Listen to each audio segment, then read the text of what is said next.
The bigger they are, the harder they hit, and heavyweights undoubtedly hold the highest percentage of knockouts regardless of what kind of combat sport we are talking about. It's reasonable to say that the UFC fighters who fight in the bantamweight division do not possess that Francis Ngannou's power in their hands, and unlike their fellow heavyweights, it takes more than a few strikes to finish a fight. However, there are rare exceptions of lighter fighters who weigh no more than 135 pounds, but own such speed and timing that they would turn your lights off with one precise strike to the head. Meet Cory Sandhagen, the UFC bantamweight who is so creative and crafty on his feet that it's never safe to keep the fight standing with him. He is a top 5 bantamweight for a reason and possesses everything to become a UFC champion in the future. Let's look at who Cory Sandhagen is and how he climbed up to the top to become the next title contender potentially. Cory is a polite and respectful man, but one should not get fooled by that friendly behavior, considering that he turns into a killer once the door of the UFC octagon closes. We can't know where that source of kindness is coming from. He was pretty quiet, didn't really stand out that much. Still, judging by his opinions shared on social media, it appears that Cory is a devoted and thoughtful individual who openly expressed how much he adores Hinduism. A lot of people get that, so I try to, keep my gratitude about that. The Sandman was born and raised in Aurora, Colorado.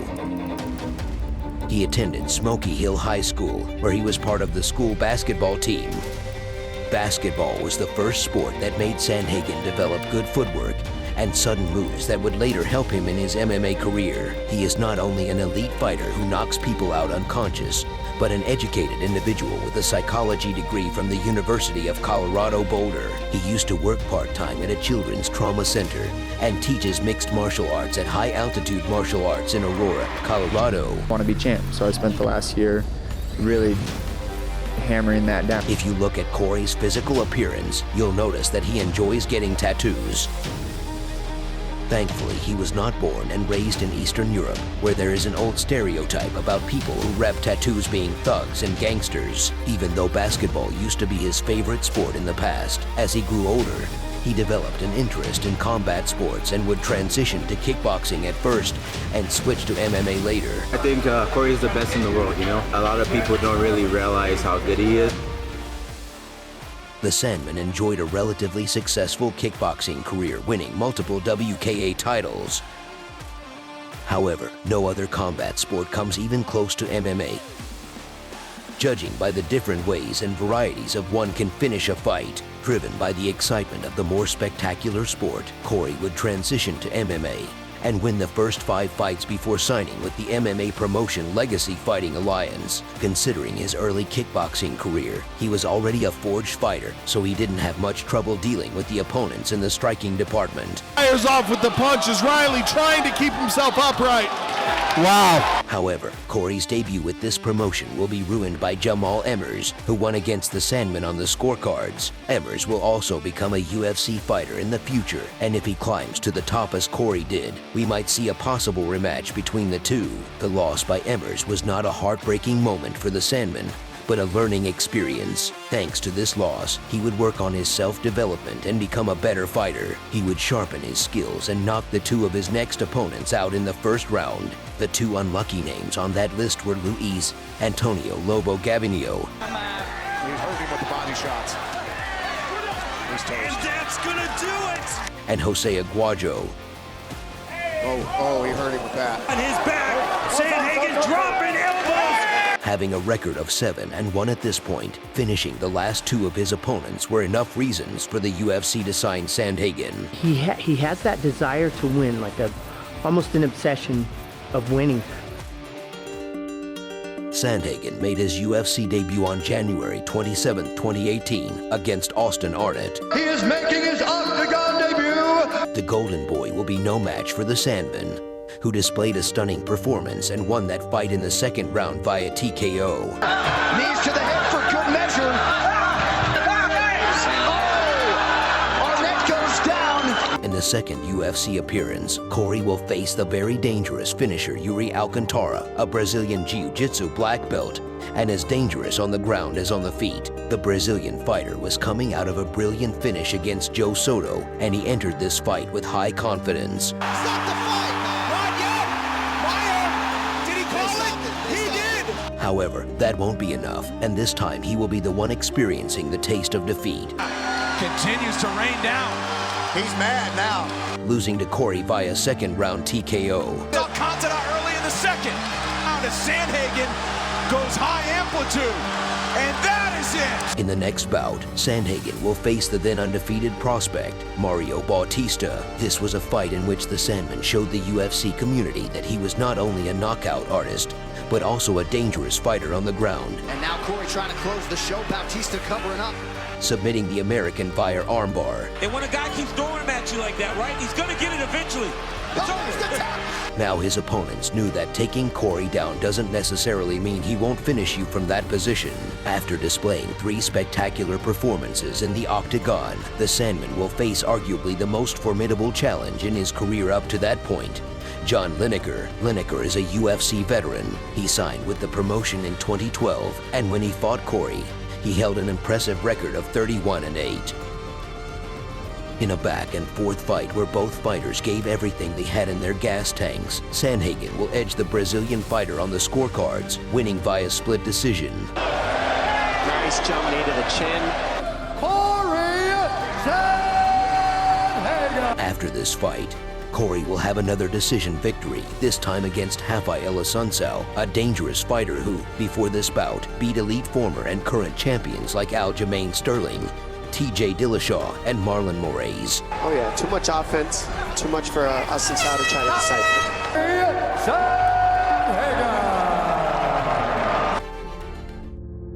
Winning 5 fights in a row in the best MMA organization in the world is not a walk in the park. The UFC announced a bout between Cory Sandhagen and Aljamain Sterling.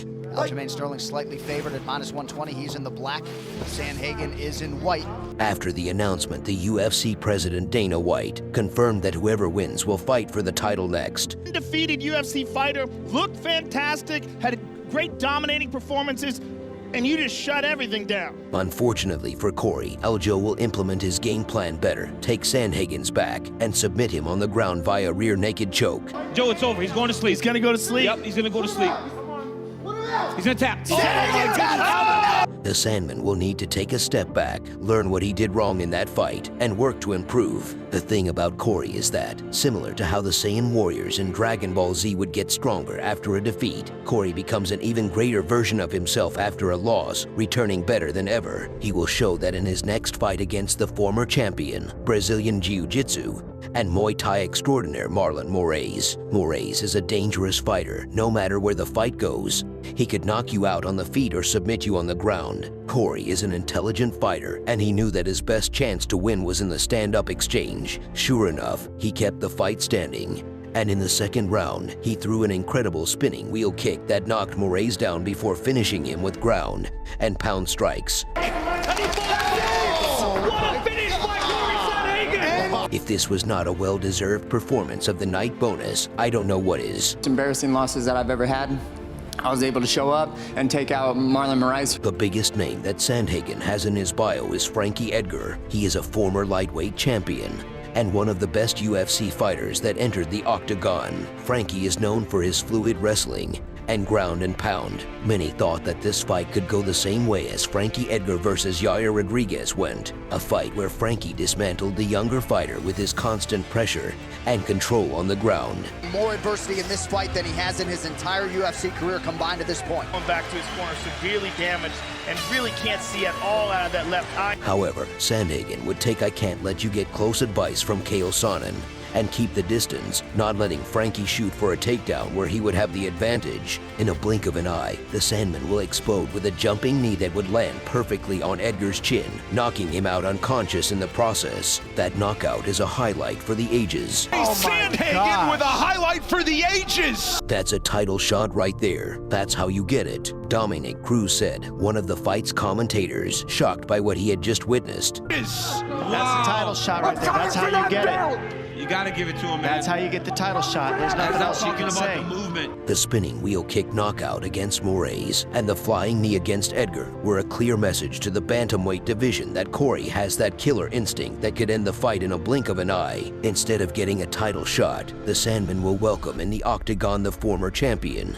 and one of the best bantamweights of all time, TJ Dillashaw. The scheduled bout against TJ was almost as good as a title shot for Cory, considering the name and star power that TJ has, and a victory over him could boost Sandhagen's popularity to another level. All right, gentlemen, protect yourself at all times. Follow my instructions. This was one of the most controversial judges' decisions in UFC history, and here is why. He tried to throw that knee against Moraes, but Moraes wasn't going forward. Nobody could disagree that Cory won the second and fourth rounds, while TJ won the third. He's able to move his head on. Oh! Nice left. Oh! Big shots right hand takedowns, and he's got the range on the stand-up. Right. His range like he was doing earlier. Like that. This is a much better round for Cory. Right. Big swing. I think he's well. Dillashaw buckled Sandhagen for a moment. Dillashaw's gaining control. Next kicks have been real important for TJ Dillashaw. The first round was pretty close and is a subject of discussion, but let's, for the sake of argument, give that round to Dillashaw and go to the fifth round as evenly matched. The fifth round was not even close. It was entirely one-sided for Cory Sandhagen.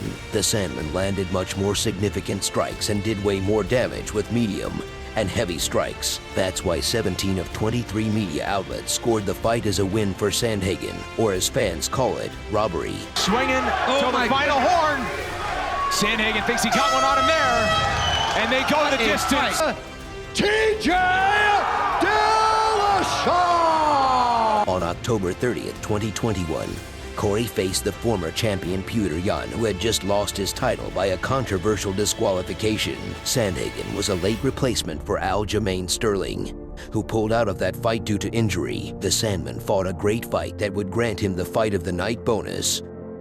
However, the Russian fighter will be a bit faster in the striking exchanges and slightly better overall to win that fight by unanimous decision. On such short notice against a monster like Petr Yan deserves enormous respect, and if only Cory had a full camp to prepare, maybe that fight would have gone differently. Beautiful spinning attack right. Oh, and the fighting past the horn. What a fight. Sandhagen, unlike many other fighters who would whine and complain, put those two losses behind him and accepted a fight against the young Chinese prospect Song Yadong. Cory showed the young fighter that there are levels in this game, and even though Song fought a great fight, it still wasn't enough to beat the Sandman. Okay, now I can't imagine this will continue. I think it's done. I'm with you. I think so. Cory would deal heavy damage to Song's face, forcing the doctor to stop the fight due to the big cut on his face. Oh my God. That's gonna do it. That's it. Cory Sandhagen drops to his knees. Maybe McGregor doesn't recognize doctor stoppage as a victory, but anyway, that was one more in the winning column for the Sandman. I see something kind of just like upsetting happen to them. I have like a lot of compassion for that person, so. We can assume that Cory is a very unlucky fighter and was always a step behind a title shot. He lost the first title eliminator fight against Aljo and was robbed by the referees in the second title eliminator against TJ. Nevertheless, he had a significant victory that could make him have his eyes on the title again. That leads to the question.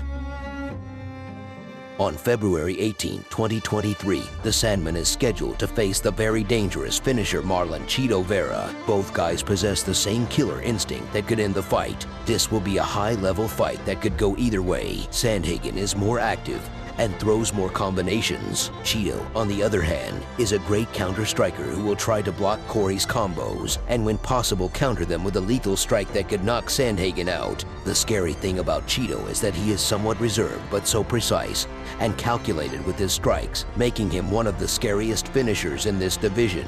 We can probably see Cory winning this fight on the scorecards due to his activity, but it takes only one good counter-strike by Chito to hurt Cory and change the whole outcome of the battle. When Chito fought Dominic Cruz, he was losing on the scorecards due to Dominic's activity, but it took only one good kick to the head to send the former champion to the shadow realm. Get busier, that is the key word there. He's However, Sandhagen is an intelligent fighter and he will know what to expect from Chito And this fight will be exciting to see. If Cory wins this fight, he will be in the title mixture, and we can see a few scenarios out of that. He will either be granted a title shot next, depending on how good his performance against Cheeto would be, or he might have a title eliminator fight against Merab Dvalishvili to determine who should fight for the title next. The other not-so-popular option for the Sandman would be to fight the legend Dominic Cruz, a fight that could put some heaviness behind his name and boost his popularity. But regardless of any outcome, Sandhagen is a young fighter who is getting better in each of his fights, and we might be looking at a future champion. His fluidity on the feet, ability to defend on the ground, craftiness, and killer instinct to end the fight in a blink of an eye are enough qualities to lead the Sandman to the world title. Cory Sandhagen is one of the most underrated UFC fighters, and he will keep fighting to earn the respect he deserves. Cory, what a fantastic fight. Dude, it was so perfect. Yeah, it was. You timed it so perfect.